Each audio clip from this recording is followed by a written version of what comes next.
It's a Twin Peaks Thursday. Back to Rock and Manooch with Jimmy B. Broadcasting live from one of the 5 Valley Twin Peaks on Fox Sports 910 and iHeartRadio app. And down to 2, they get it off. Purdy looks to throw. Juszczyk, touchdown, San Francisco.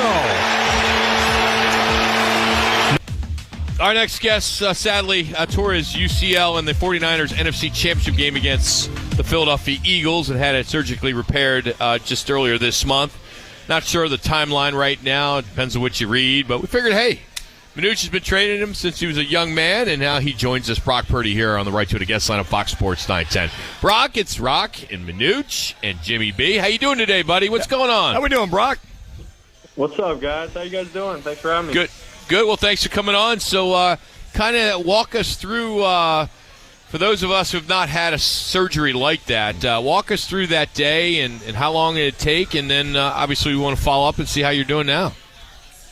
Yeah, just went in, had surgery first thing in the morning, and then really from there, it's, you're on painkillers, you're trying to just, wake up and feel better, and then the next couple weeks is all about just getting your range of motion, and that's where I'm at right now.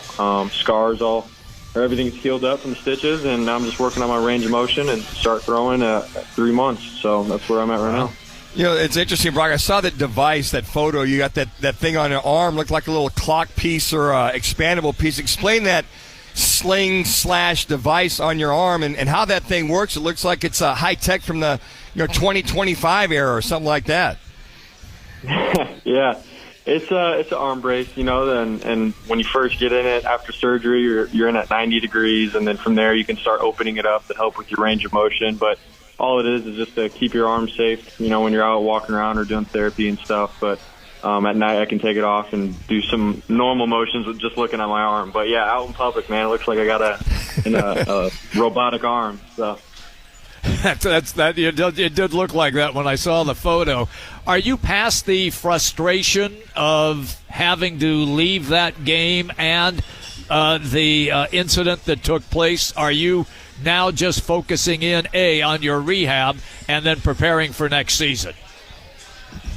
Yeah, no doubt. I mean, I think you have to move on. You have to start taking it one day at a time and be where your feet are at. Stay in the present. Understand that, we have a goal for this next season. That's to get back to the NFC Championship and win the Super Bowl. So you do have to get past it, but at the same time, you got to sort of remember those kind of things that happen. It makes you who you are. And for me, I'm not going to let something like that, tear me down or anything. I'm going to learn from it, and we're going to get better. Brock, it seems as though everybody, your teammates, fans, everybody was very, very supportive of the scenario, you getting the surgery. How involved are the 49ers medical staff and all the people on a day in and day out basis, and did they fly out to Dallas as well too to either help with the surgery or be part of the surgery? Yeah, they've been great. They've been in it every step of the way. The minute I went out and had surgery, the head athletic trainer, Dustin Little, is out there with me, made sure everything went well, and then after he made sure everything was handled as I got back to Arizona and started up rehab. They've called in every day. They come out, they fly out, they make sure I'm doing well. I'm with a specialist out here in Arizona who's done, this rehab on the elbow, hundreds of thousands of times. He's a baseball guy, and so they trust in him, and everything's going as planned. And what does that curtail, Brock? What are some of the things you do on a daily basis? Grips, strengthening for a lot of people. We always hear about the Tommy John. Yours obviously was not Tommy John. Kind of walk us through your day of rehab.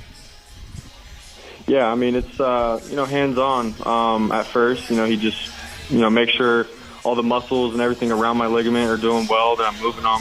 We work on range of motion, trying to touch the shoulder and the back of my head and just different things like that right now. And then, we start off with, putting on cuffs, like weighted cuffs around my wrist and lifting up my arm, just trying to get my arm strength back. And then as the stitches, come out, then you can start sweating and doing, cardio and things like that, which all that blood flow helps, your arm heal as well. So there's different stages to it, but it's going well.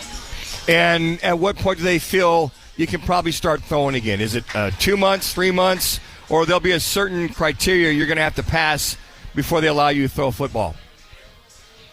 Yeah, I mean, the protocol is you start throwing at 3 months, but it all depends on how your, therapy and your range of motion and everything goes up until that point. So there's definitely some boxes I have to check off first.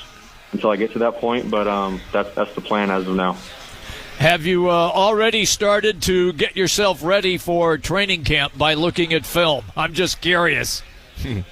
Yeah. There's a couple weeks, after the season and the injury and everything had happened, where I was just, I needed to get away from football. But the last month or so, I've been, just watching some games and going back to the basics of the playbook and my reads and my footwork and even formations and motions and things like that. So you gotta start getting that, ingrained in you before you go back, and that's where I'm at.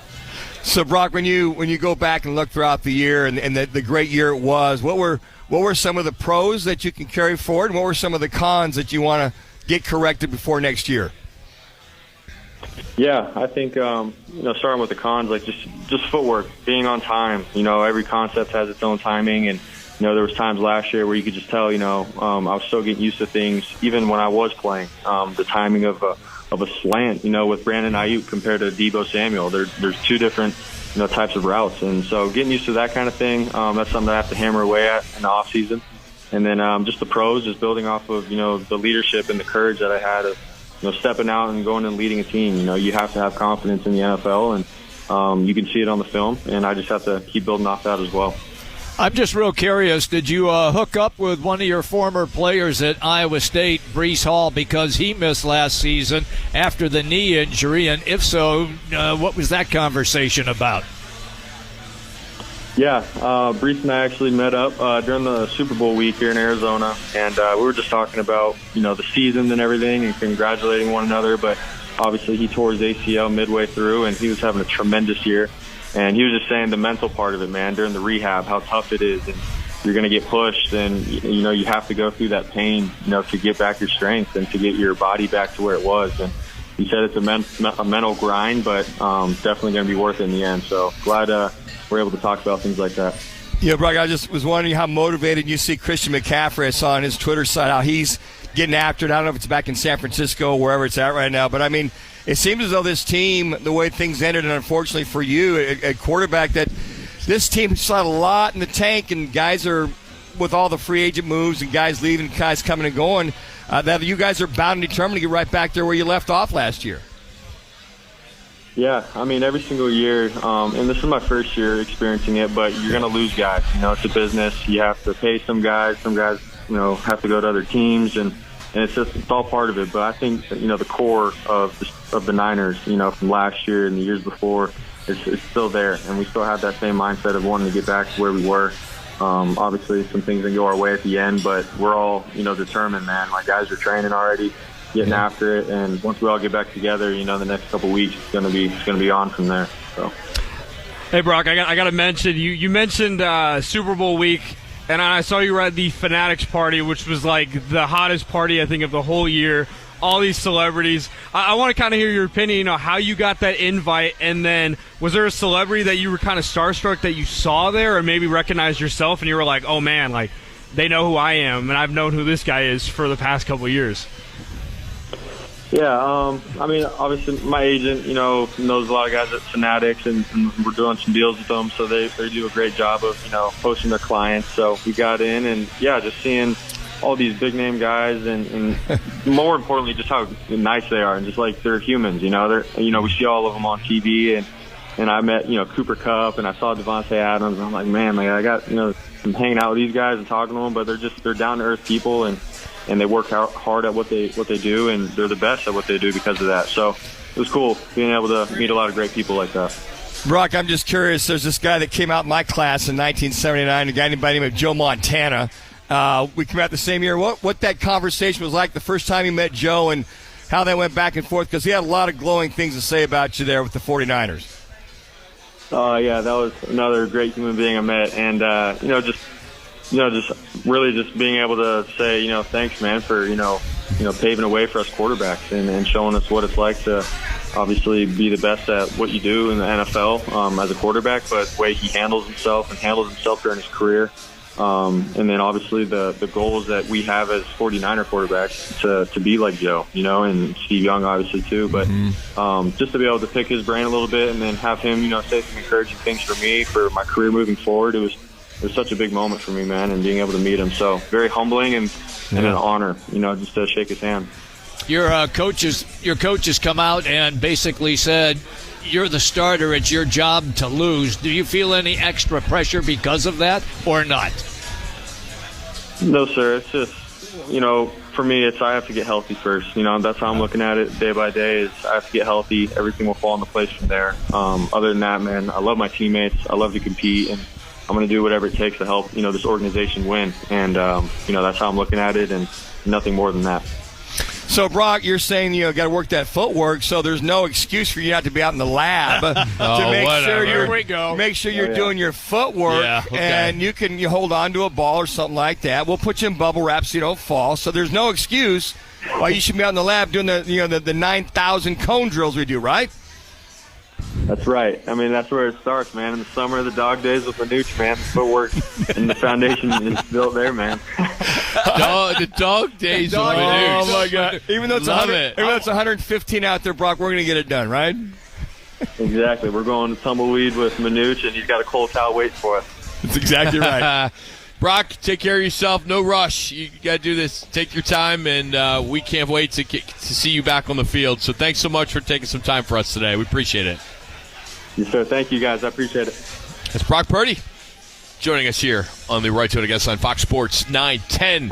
As 3 months, he's going to start throwing. Yeah, it'll be interesting, and I think he'll be just fine. Thank God it wasn't Tommy John. Yeah. They put that plate in there versus pulling a ligament from his other bicep. So he'll be knowing Brock. He's working his butt off. Interesting. You talked about the tape. I'm sure he's watched every game he's played at least 4 times over. I bet he has. Because he's just that kind of a guy. Yeah. He was like that at Iowa State. Yep. High school, but he's going through, and he's honest with himself, brutally honest about the good and the bad as he talked about.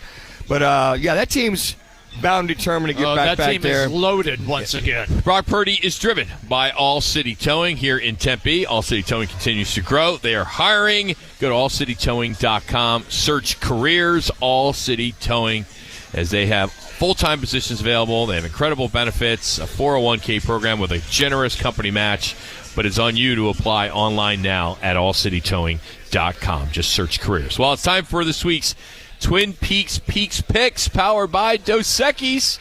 We'll take the fifth caller at 602-260-9191 for our Twin Peaks Challenge. You'll compete against one of the Twin Peaks girls for a $25 man card. That's a few ice-cold Dos Equis man-sized beers here.